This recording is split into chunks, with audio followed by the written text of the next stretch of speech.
Hello बच्चों, कैसे हो आप सब। तो आज शुरू करते हैं प्लांट ग्रोथ एंड डेवलपमेंट का डीपीपी 01। ठीक है, फर्स्ट डीपीपी स्टार्ट करते हैं। उससे पहले जो लास्ट वाली डीपीपी है उसमें 59th का आंसर जो है हमने 3 करा हुआ है for the glucose molecule. Right, एक ग्लूकोज से जो एटीपी सबस्ट्रेट लेवल पे जो एटीपी बन रहा है, तो उसके अंदर आपका 2 एटीपी ग्लाइकोलिसिस से आता है। ये ठीक है। और 2 एटीपी आपके क्रेब साइकिल में बनेंगे। राइट, क्रेब साइकिल में बनेंगे तो टोटल हो जाएगा आपका 4 एटीपी। और सेकेंडली अगर हम हाई एनर्जी इंटरमीडिएट्स की बात करें बेटा, राइट, हाई एनर्जी इंटरमीडिएट्स, तो उन हाई एनर्जी इंटरमीडिएट्स के अंदर आपका एटीपी भी आता है और एटीपी भी रिसाइक्लेबल है। राइट, क्योंकि एटीपी एडीपी में चेंज होगा, देन एटीपी आपका फिर से एटीपी में क्या होता है, फिर से एनर्जी प्रोडक्शन में हेल्प करता है। So for the 59th question आपका आंसर हो जाएगा यहाँ पे 4। And for high energy intermediate जो आपको प्रॉब्लम्स आ रही थी कि NADH होता है, FADH होता है, तो सिमिलरली ATP भी होता है। इवन NADPH को भी हम क्या कंसिडर करते हैं, हाई एनर्जी इंटरमीडिएट। एंड ये आपका लाइट रिएक्शन जो है फोटोसिंथेसिस की, उसके अंदर ये दो words ATP and NADPH they are the your high energy intermediates लिखा हुआ है। ओके ओके देन, तो हम इसी के साथ स्टार्ट करते हैं हमारी इस डीपीपी का सॉल्यूशन भी। तो from the following equation which equation represent arithmetic growth rate. Right, arithmetic growth rate की अगर हम बात करें तो अरिथमेटिक ग्रोथ बेसिकली हमारा जो ग्राफ आता है इसके अंदर वो टाइम और हाइट या लेंथ के हिसाब से हम लेते हैं। राइट, तो ये जो है इक्वेशन, ये इक्वेशन हमारी L T is equal to L not plus R T, ये एक हमारी करेक्ट इक्वेशन है for arithmetic growth. Where L T को अगर हम बात करें तो एल टी क्या है बेटा, length, length at time T, length at time T. L not होता है इनिशियल लेंथ, लाइक लेंथ जो आपकी थी एट टाइम T0। राइट, जब आप कंसिडर कर रहे हो उस टाइम को, राइट, तो उस टाइम पे कितनी लेंथ थी। देन यू हैव आर, जो क्या होता है आपका ग्रोथ रेट, कितनी आपकी लेंथ बढ़ी है, ग्रोथ रेट, या फिर elongation per unit time, elongation per unit time. तो जैसे जैसे आप टाइम इंक्रीज करते जाओगे, एक इनिशियल ग्रोथ को आप रख रहे हो, राइट, इनिशियल ग्रोथ है या इनिशियल कोई हाइट है, उसके बाद आप चेक कर रहे हो, तो ये आपकी विद टाइम जो हाइट है वो क्या होती जाएगी, बढ़ती जाएगी। सो हियर जो आपका ग्राफ आता है, एक कांस्टेंट लीनियर ग्रोथ आती है, linear growth. Right, constant linear growth, जैसे जैसे टाइम बढ़ता जाएगा वैसे वैसे प्लांट की हाइट जो है वो क्या होती जाएगी, सपोज प्लांट की हाइट की बात करें ना, तो वो क्या होती जाएगी आपकी, बढ़ती जाएगी विद टाइम। नेक्स्ट आ जाते हैं, in geometric growth rate equation W1 is equal to W naught ERT, then W1 represent final size। Right, जो W है वो आपको क्या स्पेसिफाई कर रहा है, साइज। अब इस साइज में क्या हो सकता है बेटा, साइज जो है ये वेट हो सकता है। ठीक है, कि हमारे प्लांट जो है वो सीड से अगर हम प्लांट सपोज फॉर्म करा है हमने, तो इसका वेट बढ़ गया, तो हमारी ज्योमेट्रिक ग्रोथ उससे भी हम कंसिडर कर सकते हैं, या फिर हम हाइट से रिलेट कर सकते हैं, या फिर हम नंबर ऑफ सेल से रिलेट कर सकते हैं। सो यहाँ पे W1 जो है size actually is giving weight, it is giving height, it is giving number, it is giving size. तो ये सारे ही ऑप्शन हमारे क्या हो गए, करेक्ट हो गए। राइट, सारे के सारे। और इस केस में जो हमारा ग्राफ बनता है with according to the time, यहाँ पे साइज है, right, according to the time, सबसे पहले लैग फेज होगा, फिर एक्सपोनेंशियल फेज आएगा और फिर आपका स्टेशनरी फेज आ जाएगा। फर्स्ट जाएगा लैग फेज, फिर जाएगा आपका एक्सपोनेंशियल फेज एंड देन आपका जाएगा stationary phase, right, stationary phase. Correct बेटा। चल आगे बढ़ते हैं। In geometric growth, after exponential phase, growth slows down because, right? अभी हमने बनाया था ना ज्योमेट्रिक फेज, तो ज्योमेट्रिक फेज में according to time, according to size जब हम वर्क कर रहे थे तो हमने कहा यहाँ पे हमारा लैग फेज है, राइट। देन आता है हमारा एक्सपोनेंशियल फेज, देन आता है हमारा स्टेशनरी फेज, राइट। तो अब ये कह रहा है कि एक्सपोनेंशियल फेज के बाद धीरे धीरे ग्रोथ जो है वो स्लो डाउन हो रही है, राइट, कम हो जाती है, स्टेशनरी फेज में आ जाती है। तो ऐसा क्यों? देखो, अगर आपके पास एक बाउल है, राइट, एक बाउल में आपका कुछ सब्जी जो है या कोई भी वेजीज जो है वो पड़े हुए थे, ठीक है, तो उसमें बैक्टीरियल ग्रोथ स्टार्ट हुई। तो पहले तो उसको यूटिलाइज करेगा, वो फूड यूटिलाइज करेगा, तो वो अपने मशीनरी प्रिपेयर कर रहा है सेल को डिवाइड करने के लिए, राइट, सेल को डिवाइड करने के लिए। लेकिन जैसे जैसे नंबर बढ़ता जाएगा, अवेलेबिलिटी ऑफ रिसोर्स क्या है, ज्यादा है, रिसोर्स ज्यादा होने की वजह से, ठीक है, तब ये अपना ग्रोथ रेट क्या करता जाएगा, बढ़ाता जाएगा। तो इसीलिए जो नंबर ऑफ सेल्स हैं हमारे 2 to the power n के साथ क्या होते जाएंगे, बढ़ते जाएंगे। बट बेटा आपके पास रिसोर्स तो एक ही बाउल है ना, आप इतने सारे लोगों को कैसे फीड करोगे? बहुत सारे लोग तो फीड नहीं हो सकते ना, बहुत सारे बैक्टीरिया तो इसमें फीड नहीं हो सकते। क्यों? क्योंकि नंबर बहुत बढ़ गया है, तो अब कुछ है ही नहीं खाने के लिए। तो जो आपका जो ऑर्गेनिजम्स हैं, ठीक है, they will stop dividing, they will stop growing, they will stop reproducing, reason being कि उनके पास कुछ खाने को ही नहीं है, so that they could utilize it for their growth. So इस केस में in geometric growth after exponential phase growth slow हो रही है। क्यों? क्योंकि न्यूट्रिएंट्स लिमिटेड है, ठीक है, न्यूट्रिएंट कम हो गए जिसकी वजह से अब वो ग्रोथ नहीं कर पा रहे। आते हैं नेक्स्ट के पास। Two leaf A and B have initial area 10 centimeter square and 20 centimeter square, right? एक A लीफ है और एक B लीफ है।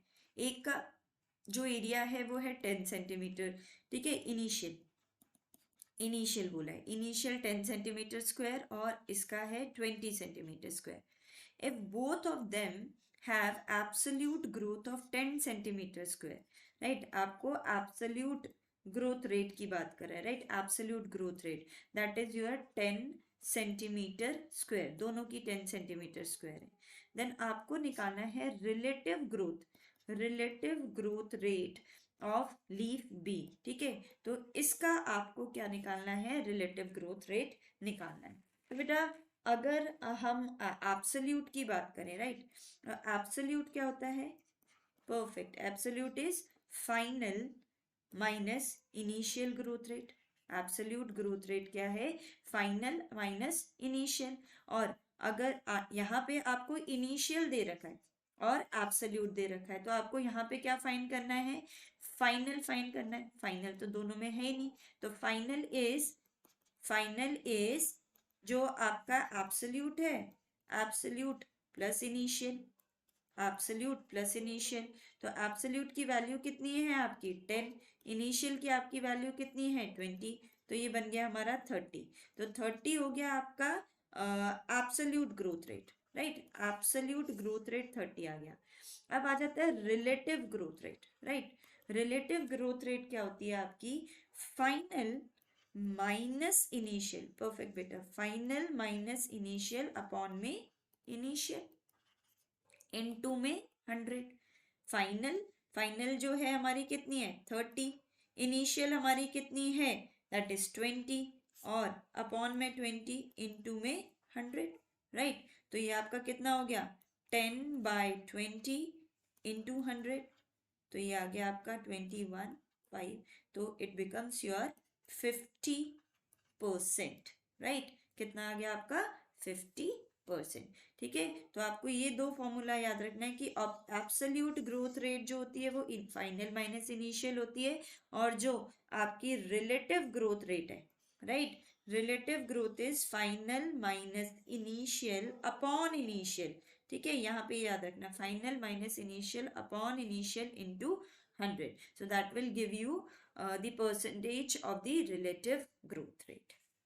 then next के पास अगेन कह रहा है initial area of leaf A is 50 centimetre square, right. Leaf A है हमारे पास, उसका इनिशियल एरिया दे रखा है बेटा, इनिशियल एरिया कितना 50 सेंटीमीटर स्क्वायर।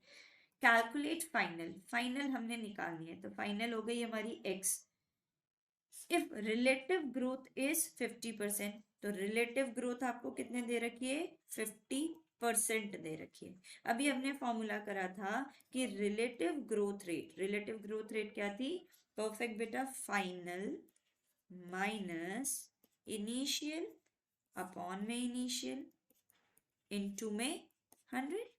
ठीक है, तो अब रिलेटिव ग्रोथ की हमारी वैल्यू कितनी है 50%, फाइनल हमें फाइंड करना है। इनिशियल हमारी कितनी है 50, इनिशियल 50, राइट, इनटू में 100, so will take this year, तो ये हो जाएगा 50 into 50, right, is equal to x minus 50 into में 100। ये 100 यहाँ ले जाएंगे तो डिवाइड में हो जाएगा, 50 into 50 upon 100 is x minus 50, right. तो ये हो गया आपका 25 इज x माइनस 50, सो ये 25 plus 50 is equal to x, तो ये आ गया आपका 75 इज इक्वल टू x। तो x कितना बन गया आपका 75 centimetre square, 75 centimetre square. Okay, आते हैं नेक्स्ट के पास, root elongating with constant rate, right. जो हमारी रूट है वो पहले छोटी सी है, राइट, फिर धीरे धीरे धीरे उसकी लेंथ जो है वो क्या होती जा रही है, बढ़ती जा रही है। तो जब भी लेंथ टाइम के अकॉर्डिंग, जो लेंथ है वो टाइम के अकॉर्डिंग बढ़ती है बेटा, तो वो कौन सी ग्रोथ कहलाती है, yes, it is termed as an arithmetic growth, it is termed as an arithmetic growth. और ये आपकी एनसीईआरटी में 243 पेज नंबर पे लिखा हुआ है, राइट। 243 पेज नंबर पे आप देखोगे कि रूट इलोंगेशन जो है वो अर्थमेटिक ग्रोथ शो करती है with constant rate, with constant rate बढ़ती जा रही है, ठीक है, कांस्टेंट रेट के साथ। आते हैं नेक्स्ट के पास, large size conspicuous nucleus, right. Large size conspicuous nucleus मतलब प्रॉपरली दिखने वाला न्यूक्लियस है आपका, conspicuous nucleus is present in cell also show feature. ठीक है, जो एक लार्ज साइज सेल है जिसके पास एक बिल्कुल क्या है कॉन्स्पिक्यूअस मतलब visible, right, visible nucleus, properly visible nucleus है, तो उसके पास क्या चीज और होगी बेटा, उसके पास साइटोप्लाज्म जो होगा वो क्या होगा, डेंस होगा। ठीक है, उसका क्या कैरेक्टरिस्टिक है, उसके पास डेंस साइटोप्लाज्म होगा, यानी कि ये सेल आपका क्या शो करने वाला है, मेरिस्टेमेटिक प्रॉपर्टी। सो ये एक मेरिस्टेमेटिक सेल है, इसके पास कॉन्स्पिक्यूअस न्यूक्लियस होगा और डेंस साइटोप्लाज्म होगा। ओके, आते हैं नेक्स्ट के पास,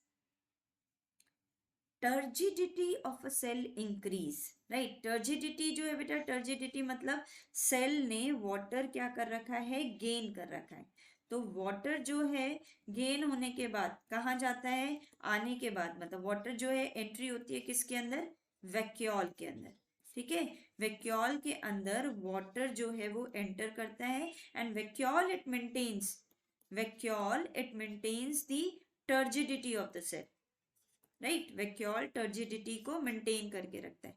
सो turgidity of a cell is increase और growth occur in phase of cell. तो ये कौन से फेज में आप देखते हो कि वैक्यूल के अंदर आपका वाटर जो है वो इंक्रीज हो गया, टर्जिडिटी इंक्रीज हो गई है सेल की, सो that is a characteristic of the elongation phase.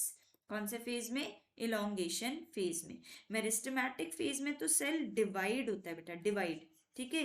यहाँ डिवीजन, नंबर बढ़ रहा है, डिवीजन हो रही है, नंबर बढ़ता जा रहा है। यहाँ पे एक सेल जो छोटा सा था, अब वो वॉल्यूम वाइज क्या होता जा रहा है? इंक्रीज होता जा रहा है, तो इलोंगेशन फेज। आते हैं नेक्स्ट के पास। Role of water in growth of a plant is, water का काम क्या क्या होगा, राइट? इट इंक्रीजेस टर्जिडिटी, बिल्कुल सेल के अंदर वाटर जाएगा, ठीक है, तो ये क्या कर देगा? टर्जिडिटी इंक्रीज कर देगा। It gives medium for enzyme activity, ये भी ठीक है। जो हमारी हाइड्रोलेसिस एंजाइम होती है, हाइड्रोलेसिस, ठीक है, उनके लिए वाटर जो है वो जरूरी होता है, राइट, फॉर द एडिशन और फॉर द रिमूवल, ठीक है। तो हाइड्रोलेसिस वाली जो हमारी एंजाइम्स है, वहां पे वाटर का बहुत बड़ा रोल होने वाला है। Then help in extension growth, बिल्कुल इलोंगेशन के लिए, इलोंगेशन के लिए वाटर जो है that is to be supplied to the plant, वरना प्लांट की क्या हो जाएगी? ग्रोथ रुक जाएगी, राइट। सो ये आ जाएगा आपका all. It is increasing the turgidity also, it is helping as a medium for enzyme activity also, and it is increasing the length also of a plant, of a root. Okay, आते हैं next के पास। Macronutrient and micronutrient have role in growth, ठीक है। तो यहाँ पे याद रखना मैक्रोन्यूट्रिएंट एंड माइक्रोन्यूट्रिएंट। तो आपको मैक्रोन्यूट्रिएंट पता है क्या होते हैं? Calcium, magnesium, sulphur, nitrogen, phosphorus, potassium, along with carbon, hydrogen and oxygen. जहां पे ये तो आपके मिनरल न्यूट्रिशन है, राइट, ये वाले आपके क्या है? Mineral nutrition. और कार्बन, हाइड्रोजन, ऑक्सीजन जो है you get it in the form of CO2 and water, right, जो कि आपके क्या है? They are obtain from air and water.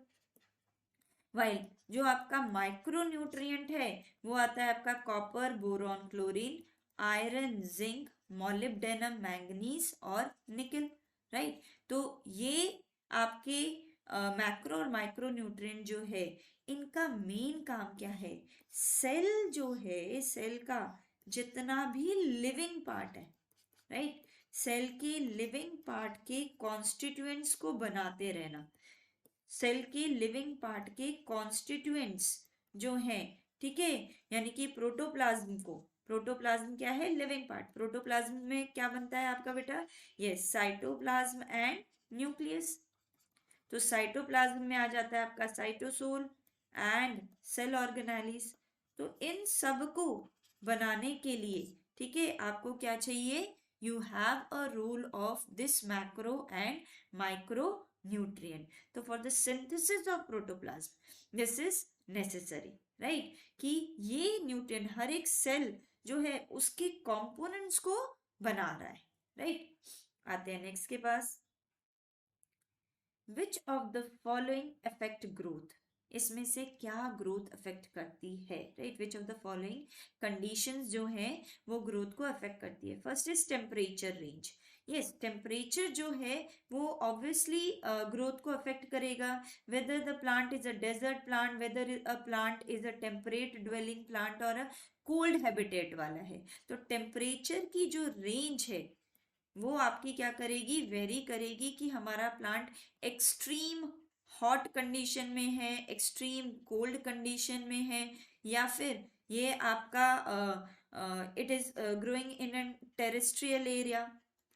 अब टेम्परेचर में you are increasing the temperature from 20 degree to 50 degree, तो आपकी ग्रोथ कैसे अफेक्ट होगी? तो एवरीथिंग जो आपकी ग्रोथ रेट है वो प्लांट की टेम्परेचर से वेरिएट होती है, क्योंकि एक नॉर्मल टेम्परेचर, अगर हम टेम्परेट या टेरेस्ट्रियल प्लांट के लिए वर्क करते हैं फॉर टेम्परेट ट्रॉपिकल प्लांट्स, तो 37 डिग्री सेल्सियस जो है नियर अबाउट हमारी जैसे एंजाइम्स जो होती हैं, हमारी बॉडी की enzymes, they are working at 37 degree Celsius. तो जरा भी टेम्परेचर इधर उधर हुआ तो हमारी एंजाइम्स की फंक्शनैलिटी कंपैरेटिवली क्या हो जाती है? डाइजेस्टिव एंजाइम्स की कम हो जाती है, ठीक है।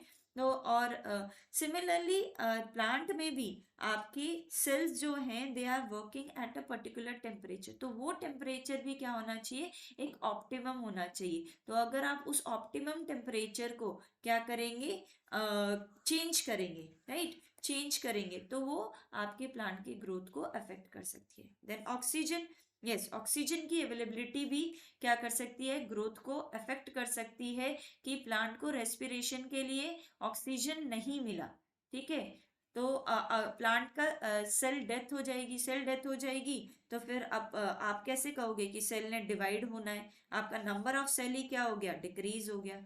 देन ग्रेविटी और लाइट की बात करें तो ग्रेविटी आपकी रूट ग्रोथ के लिए क्या करती है, प्रमोट करती है, राइट, जियोट्रोपिज्म जिसको हम कहते हैं, राइट, जियोट्रोपिज्म।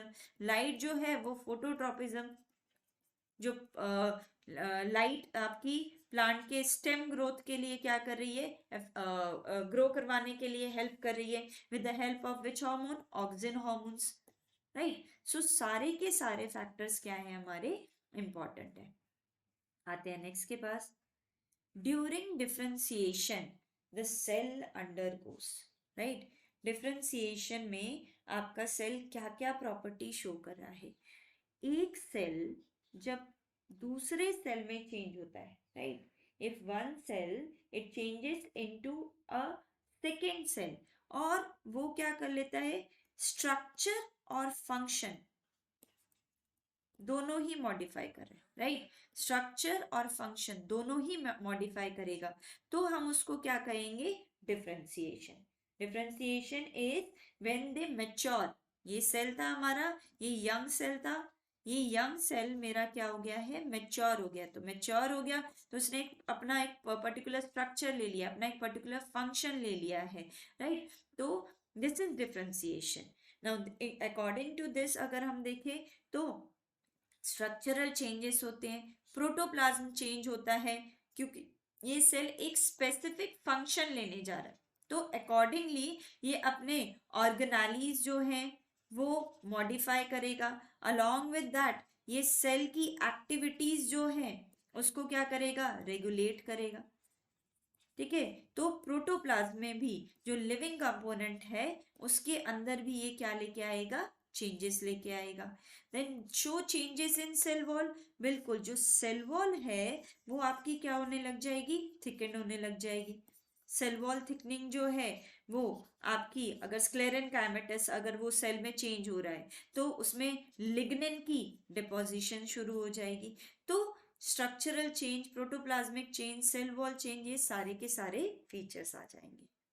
आते हैं नेक्स्ट के पास, during differentiation of tracheids following change occur, differentiation में आपके क्या चेंजेस आ रहे हैं, following changes they are going to occur. Tracheids, tracheids क्या होते हैं बेटा, these are the xylem components, right, xylem, xylem में ट्रैकीड, ट्रैकीड का अगर आपको स्ट्रक्चर याद हो तो it is just like this, tracheid में आपकी पिट्स प्रेजेंट होती हैं, राइट, वाटर कंडक्शन के लिए क्या हो रहा है, ये रिस्पॉन्सिबल है। तो अब अगर हम देखें तो ये कह रहा है during differentiation of tracheid cell wall deposition of lignin increases.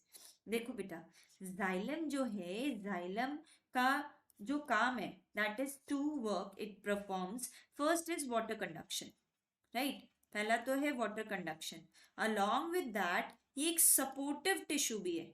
Y it is supported, because xylem जो है वो मोस्टली एक डेड टिश्यू है, इसका कंपोनेंट अगर हम देखें जाइलम फाइबर्स, इसके कंपोनेंट अगर हम देखें ट्रिकीड्स, वेसल्स, तो ये सारे के सारे ये तीनों क्या हैं आपके dead, because they have lignin deposition, right, lignin deposition. तो ट्रैकीड जब यंग है तो उसके पास क्या है, लिविंग सेल की तरह, बट जैसे जैसे वो मैच्योर हो गया, ग्रोथ हो गई, तो डिफरेंशिएशन के वक्त इसके ऊपर लिग्निन की क्या होने स्टार्ट हो जाएगी बेटा, डिपोजिशन होना स्टार्ट हो जाएगी, तो cell wall deposition of lignin it increases.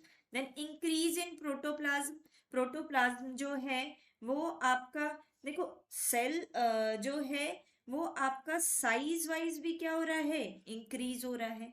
ठीक है, साइज वाइज इंक्रीज हुआ है तो उसके अंदर का प्रोटोप्लाज्म भी क्या हो जाएगा आपका, धीरे धीरे क्या होगा, खत्म होने लग जाएगा। ठीक है, खत्म होने लग जाएगा। क्यों?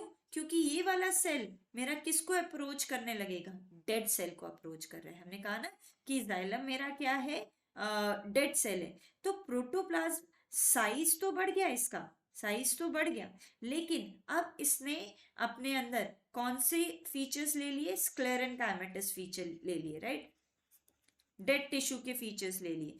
तो प्रोटोप्लाज्म अब इंक्रीज नहीं होगा, इनफैक्ट सेल जो है वो अपना प्रोटोप्लाज्म क्या कर लेगा, लूज कर लेगा। तो एक छोटा सा ट्रैकेट मैच्योर होते होते तो आपका बड़ा हो गया, लेकिन बड़े होने के बाद वो उसके ऊपर लिग्निन की डिपोजिशन हो गई और वो डेड टिश्यू में कन्वर्ट हो गया, यानी कि उसने अपना प्रोटोप्लाज्म जो है वो क्या कर दिया है, बिल्कुल लूज कर दिया है। एंड वो आपका कंप्लीटली क्या हो जाएगा, सपोर्टिव की तरह एंड वाटर कंडक्शन के लिए तैयार हो जाएगा। So both B, A and C आ गया हमारा करेक्ट आंसर। आते हैं नेक्स्ट के पास, dedifferentiation occur in. Dedifferentiation क्या होता है बेटा, डी डिफ्रेंसिएशन इज, मेरे पास एक सेल था, राइट, जो एक लिविंग सेल था, और ये लिविंग सेल ये अपना अच्छे से काम कर रहा था, ये एक डिफरेंशिएटेड सेल था, राइट, एक लिविंग सेल जो ऑलरेडी डिफरेंशिएटेड था। अब इसका काम है कि अब मुझे अपना स्ट्रक्चर और फंक्शन जो है वो चेंज नहीं करना, नहीं करना।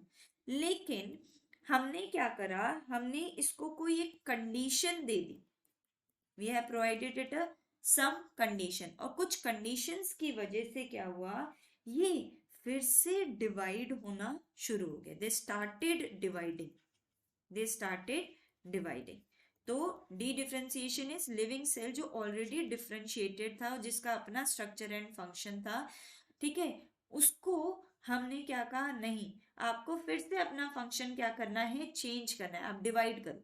ठीक है, तो दे स्टार्ट डिवाइडिंग। तो ऐसे जो हमारे टिश्यू होते हैं वो होते हैं हमारे पैरेन्काइमा, बिकॉज पैरेन्काइमा जो है ये मेरा कौन सा टिश्यू है, this is my permanent tissue.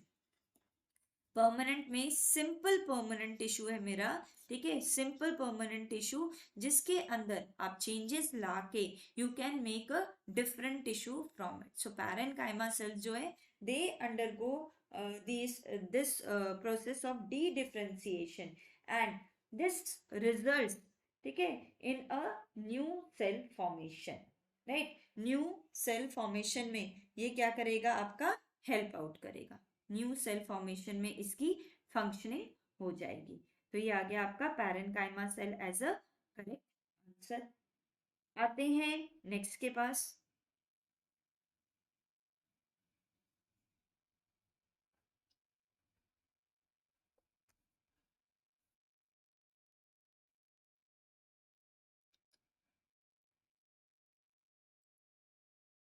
बेटा ये जो पैरेन्काइमा सेल है ना, ये आपका फाइनली ओके लीड करता है, लाइक डिफरेंट डी डिफरेंशिएशन जब ये लीड करता है तो ये फॉर्म करता है इंटरफैसिकुलर कैम्बियम, इंटरफैसिकुलर कैम्बियम और Kock cambium, Kock cambium, right, इंटरफैसिकुलर cambium जो कि आपका ये जाइलम फ्लोएम है, राइट, जो हम इंटरनल टिश्यू में देखते हैं। तो इसके अंदर ये वाला जो कैम्बियम है that is your intra, right, और उसके बाद यहाँ जो इनके बीच में इधर डेवलप होगा ये वाला, ये वाला बेटा, तो ये बन जाएगा आपका इंटरफैसिकुलर कैम्बियम, ये xylem phloem, right, these are xylem phloem. तो ये आपके वैस्कुलर बंडल के बीच में ये जो कैम्बियम डेवलपमेंट है that is the result of dedifferentiation which occurs in the parenchyma cell. आते हैं नेक्स्ट के पास, which of the following develop from dedifferentiation, dedifferentiation से क्या बनता है, राइट, अभी अभी हमने कहा कि डी डिफरेंशिएशन क्या है मेरा, डी डिफरेंशिएशन मेरे एक सेल जो लूज कर रख चुका था अपनी प्रॉपर्टी डिवीजन की, उसको हमने क्या करवाई, रीगेन कराई विथ सम कंडीशन। और कौन से सेल्स इसमें ये काम कर रहे थे, पैरेन्काइमा सेल्स, राइट। और ये पैरेन्काइमा सेल्स जो हैं, they they result in the formation of two things. One is interfascicular cambium, interfascicular cambium, circular cambium, और दूसरा था मेरा cork cambium, cork cambium, right. तो इन दो कैम्बियम को ये क्या करता है, फॉर्म करता है। सो ये मिल गया हमें cork cambium, right. Cork cambium आपको कहाँ मिलेगा बेटा, कॉर्टेक्स एरिया में, कॉर्टेक्स वाले एरिया में, राइट। जब सेकेंडरी ग्रोथ होती है तो कॉर्टेक्स वाले एरिया के अंदर ये कॉर्क कैम्बियम डेवलप होने लग जाता है, एंड देन फाइनली ये कॉर्टेक्स की कुछ लेयर और आपकी एपिडर्मिस की लेयर को क्या करता है, ओपन अप कर देता है, ताकि ये आपके फाइनली यहाँ पे क्या हो जाएगा, ब्रेकिंग, बार्क टिश्यू जो है वो बनने लग जाएगा। सो कॉर्क कैम्बियम। आते हैं नेक्स्ट के पास। Cork cambium in dicot stem derive from the de-differentiation of, ठीक है। अभी अभी हमने ये कहा कि जो कॉर्क कैम्बियम है, कॉर्क कैम्बियम हमारा कहाँ बन रहा है, कॉर्क कैम्बियम हमारा कॉर्टेक्स एरिया में बनता है बेटा। कहाँ बनता है, कॉर्टेक्स एरिया में। जो आपकी अपर एपिडर्मिस है वो ब्रेक होती है, ठीक है, एपिडर्मिस से नहीं बन रहा। ये जो अंदर हमारे सेल्स हैं उनके अंदर ये जो हमारे सेल्स थे वो डिफरेंट लेयर में फॉर्म हो जाते हैं, right. They result in the formation of different different, तीन हमारी डिफरेंट लेयर्स में ये अरेंज हो जाता है, फॉर्म हो जाता है, राइट। ये आगे हमारे कॉर्क कैम्बियम जो हम बना रहे हैं, राइट। एक, तो ये हमारे सेल्स जो हैं, these cells they are basically which cells, these are cortex cells। ये हमारे कॉर्टेक्स सेल्स होते हैं, ये कॉर्टेक्स की डिफरेंशिएशन से बना। और यहाँ ये जो कॉर्क कैम्बियम है, इस कॉर्क कैम्बियम को हम साथ में क्या बोलते हैं बेटा, yes we call it as phellogen, ठीक है, फेलोजेन। ये फेलोजेन जो है हमारा बेसिकली किस में डिवाइड हो रहा है, मतलब इसकी जो लेयर है that is into, divided into three layers, as in phellem, phellem, then you have the phelloderm, and एक होती है आपकी फेलोजन, फेलोजन, ठीक है। तो फेलम, फेलोजन और फेलोडम, इसको थोड़ा क्लियर लिख लेते हैं। फेलम, फेलोजन एंड फेलोडम, ये तीनों की तीनों जो है ये आपकी क्या करेंगी, हेल्प करेंगी। ये आपकी फॉर्मेशन कॉर्क कैम्बियम में हमारा क्या करने वाली है, फॉर्मेशन में ये हमारी हेल्प करने वाली है। And these three layer will constitute a periderm. ये तीनों की तीनों हमारी क्या कॉन्स्टिट्यूट करेंगी, पेरिडर्म कॉन्स्टिट्यूट करेंगी। आते हैं नेक्स्ट के पास। Interfascicular cambium in dicot stem derive from the differentiation of, जो इंटरफैसिकुलर कैम्बियम है वो आपकी बनती है बेटा मेड्यूलरी रेज से, राइट। मेड्यूलरी रेज जो हैं आपकी, अगर हमारा सेकेंडरी ग्रोथ वाला आपको अगर टॉपिक याद हो, ठीक है, एनाटॉमी चैप्टर में, तो वहां पे आपका लिखा हुआ है कि इंटरफैसिकुलर कैम्बियम, हम बना भी देते हैं, ये हमारे वैस्कुलर बंडल्स हैं, वैस्कुलर बंडल्स। इन वैस्कुलर बंडल में ये तो होती है बेटा, this is your intrafascicular, right, this is intrafascicular. Intrafascicular. Then इसके साइड में जो आपकी बनेगी यहाँ पे इधर, ये ब्लू कलर की, this will be your interfascicular cambium.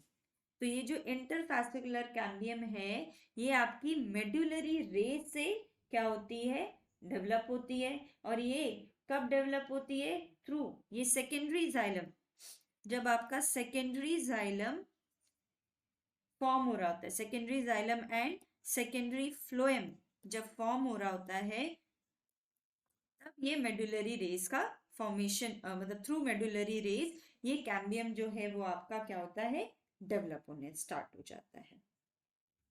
आते हैं नेक्स्ट के पास। Differentiation in plants is open because, ये कह रहा है डिफरेंशिएशन जो है प्लांट में ओपन है। ओपन मतलब हमेशा they go on dividing dividing dividing. Differentiation is कि सेल डिवाइड होके एक क्या ले रहा है, एक परमानेंट फॉर्म ले रहा है, राइट, दैट इज डिफरेंशिएशन। हमने एक सेल लिया और सेल को एक पर्टिकुलर स्ट्रक्चर दे दिया, एक पर्टिकुलर फंक्शन दे दिया, so that is termed as my differentiation. So what is why it is known as open?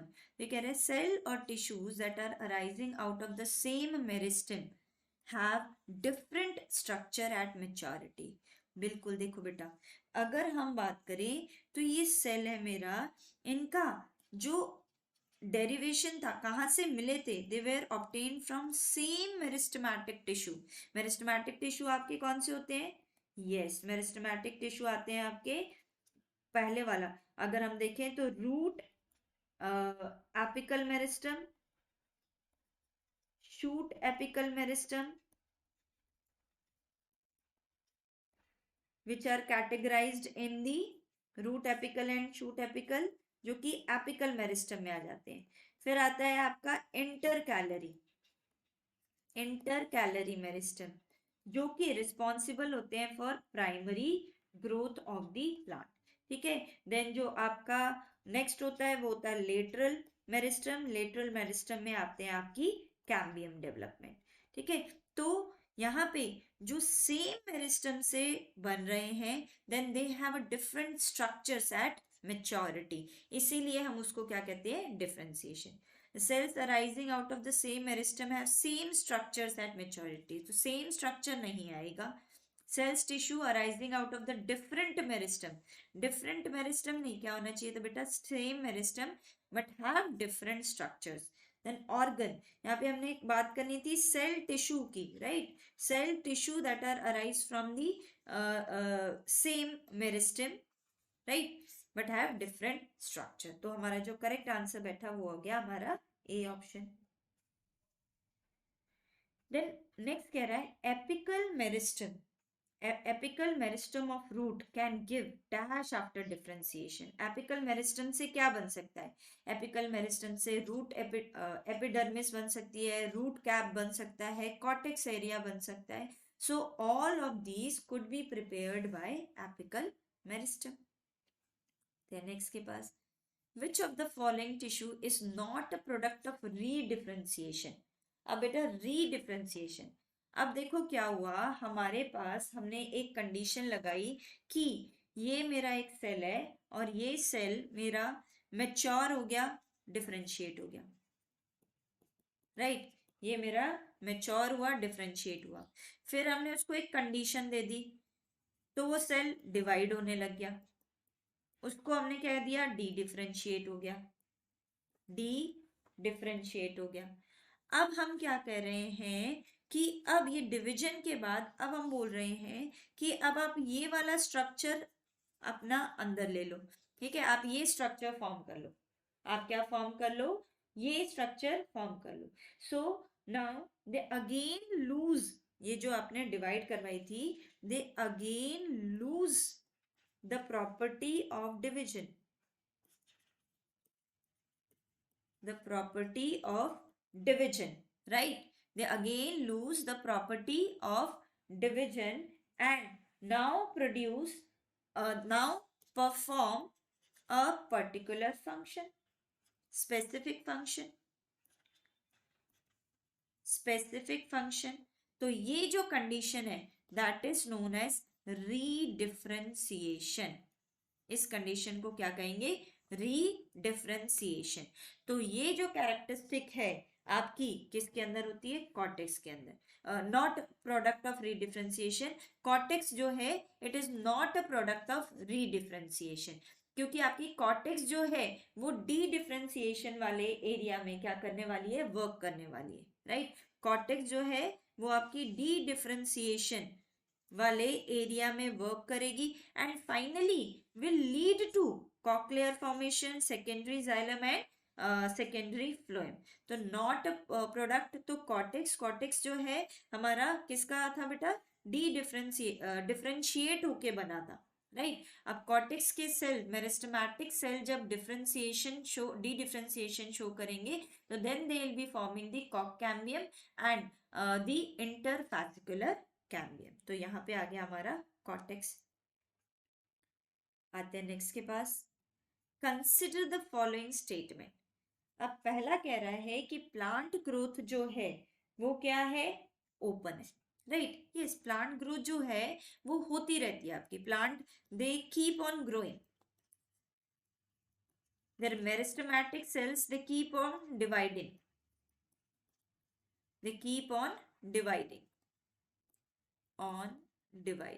right। फिर है प्लांट ग्रोथ इज इनडिटर्मिनेट, बढ़ता जाएगा बढ़ता जाएगा बढ़ता जाएगा बढ़ता जाएगा, तो इनडिटर्मिनेट हो गया। Then plant growth is determinate. देखो बेटा, डिटर्मिनेट भी है। जैसे अगर मैं बात करूं फ्लावर की, मैं बात करूं फ्रूट की, तो उस केस में they have obtained a particular shape. एक शेप, एक साइज एक फ्लावर में या फिर एक फ्रूट में ऑलरेडी उन्होंने क्या कर लिया है? गेन कर लिया है। तो अब इसके बाद ये ग्रो नहीं कर रहे। So in that case the plants, जो स्ट्रक्चर्स ऑफ द प्लांट्स है, they have shown now a determinate kind of a growth. Okay, so next आ गया plant differentiation is open. Plant differentiation यानी कि जो मेरिस्टेमेटिक सेल है वो meristematic cell मेरा डिफरेंशिएट होके it can become a permanent tissue, it can become a permanent tissue. तो ये भी क्या है? ये भी करेक्ट है। तो how many of them are correct? All of this four. ये ओपन भी है because this keep on dividing, indeterminate है क्योंकि प्लांट लाइफ टाइम हम ये कहते रहते हैं कि प्लांट की ग्रोथ होती रहती है। डिटर्मिनेट कुछ स्ट्रक्चर्स में है। देन डिफरेंशिएशन ओपन है, बिल्कुल ओपन है। So all of these they are correct. Next के पास, dash is a term that includes all changes that an organism goes through during its life cycle from germination of the seed to the senescence। तो इस जो चीज को हम क्या बोलते हैं? we call it as an development। ठीक है, डेवलपमेंट। सीड से सेनिसेंस तक के जाने के सफर को क्या कहते हैं? डेवलपमेंट कहते हैं। आते हैं नेक्स्ट के पास। Plants show different pathways in response to environment or phases of life, right। एक environment ने क्या कर दिया? अलग अलग फॉर्म में एक प्लांट को ग्रो करने के लिए क्या कर दिया? ढाल दिया, राइट, फॉर्म करवा दिया to form different kind of structure।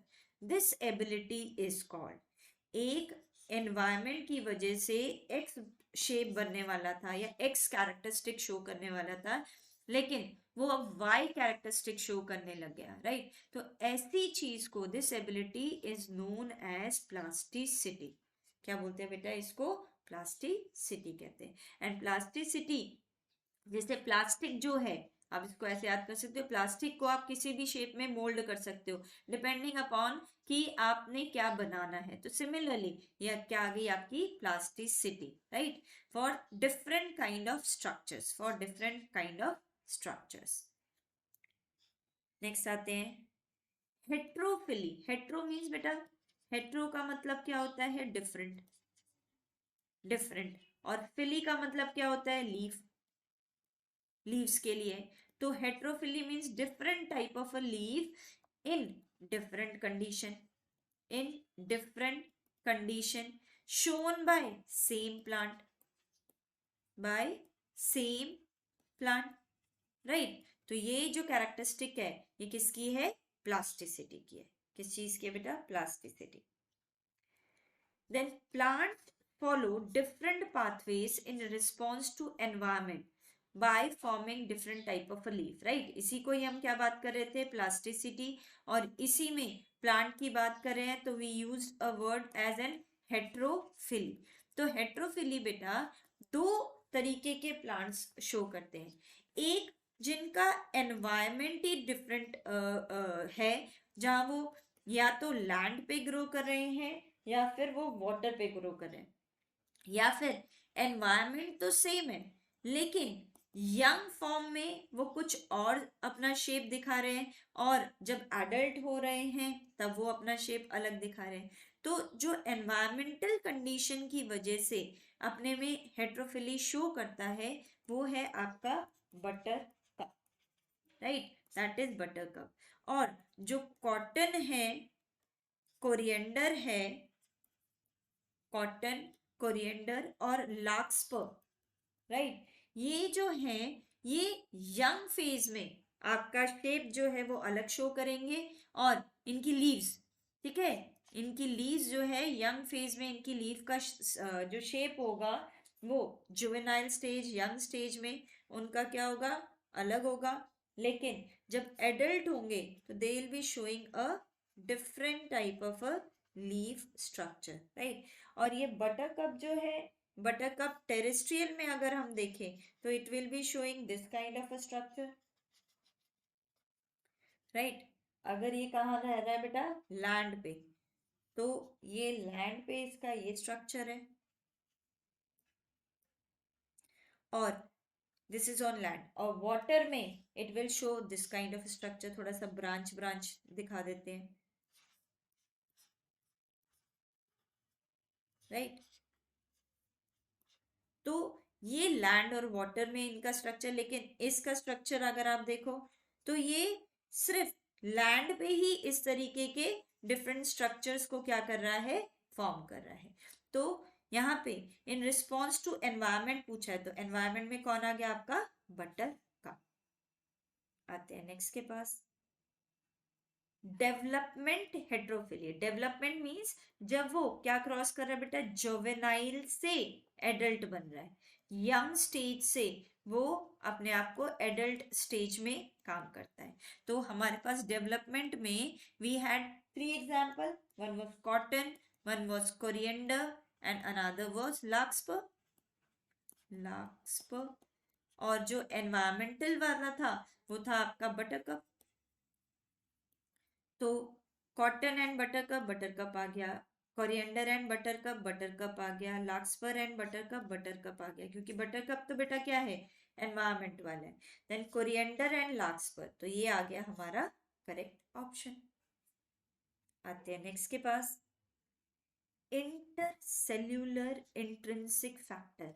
एक सेल के अंदर, राइट, एक सेल के अंदर के intrinsic factor which control growth and development is. तो सेल के अंदर के जो फैक्टर्स हैं उनको कंट्रोल करने वाला कौन होता है बेटा? They are plant growth regulators. क्या होते हैं बेटा? वो प्लांट ग्रोथ रेगुलेटर्स, जो आपके हॉर्मोन्स हैं जिनमें आपका आता है auxin, gibberellins, cytokinins, abscisic acid and ethylene, ठीक है? So these are the one which control growth and development. Intercellular, right, intercellular intrinsic factors. आते हैं नेक्स्ट के पास, genes which regulate growth and development is. अब यहाँ पे पूछ रहे हैं जीन्स जो रेगुलेट करती हैं, तो जीन्स हमारा एक कैसा फैक्टर है बेटा? इंट्रिंसिक फैक्टर है, इंट्रिंसिक। और ये इंट्रिंसिक फैक्टर हमारे किसको अफेक्ट करता है? सेल के अंदर की चीजों को। तो अंदर, सेल के अंदर की ही बातें हो रही हैं, तो वो क्या हो जाएगा? Intrinsic and intracellular. इंटरसेल्यूलर तो हो गया बेटा 2 सेल, यहाँ पे विच regulate and growth and development of इस सेल, वो अपने सेल की बात करें तो अपने सेल के लिए इंट्रिंसिक फैक्टर है। और इंट्रासेल्यूलर ग्रोथ को ये क्या करेगा? Within the cell, within the cell जो भी कैरेक्टरिस्टिक होगी उसको ये क्या करने वाला है, रेगुलेट अप करने वाला है, राइट। ग्रोथ और डेवलपमेंट में रेगुलेशन शो करने वाला है। एक्स्ट्रा सेलुलर तो हो गया out of the cell, right. Extrinsic factor आपका जो आते हैं, एक्सट्रिंसिक कौन आते हैं आपके, लाइट हो गया, ठीक है, टेम्परेचर हो गया, देन वाटर हो गया, ऑक्सीजन हो गया, न्यूट्रिएंट्स हो गए, तो वो आपके एक्सट्रिंसिक फैक्टर्स आ जाएंगे। Moving to the next, from the following example, gene, oxygen, cytokinin, ethylene, oxygen, temperature and nutrient, how many are intrinsic factor? इनमें से कौन कौन से आपके इंट्रिंसिक है? तो जीन हमारी एक इंट्रिंसिक थी, right, gene was intrinsic. Oxygen hormone है, पीजीआर है। साइटोकाइनिन, इथाइलिन, ये सारे हमारे क्या हैं, इंट्रिंसिक फैक्टर्स हैं, राइट, इंट्रिंसिक फैक्टर। जबकि ऑक्सीजन एक्सट्रिंसिक, टेम्परेचर एक्सट्रिंसिक और न्यूट्रिएंट भी क्या होता है आपका, एक्सट्रिंसिक। तो ये आ गए हमारे, how many of them, 4 of them they are correct. Moving to the next,